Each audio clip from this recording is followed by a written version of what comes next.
Hi there, and welcome back to the HostAfrica website builder tutorial series. In this video, we're focusing on your website header. Let's learn how to design and configure it for maximum impact. From your builder dashboard, click on the header section in your editor. You can change the appearance. This involves the change of the colors. The colors of your header are derived from your color palette or your color scheme. You can also change the layout. In this case, let's work with the layout. Click Change Layout. You will get to choose from the ready available layouts that the builder comes with.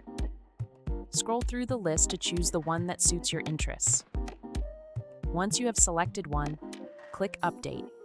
You can choose to display your website name, or you can change this and upload a logo saved on your device. You can also add a call to action. In this case, we are using a form for visitors to fill in details and submit.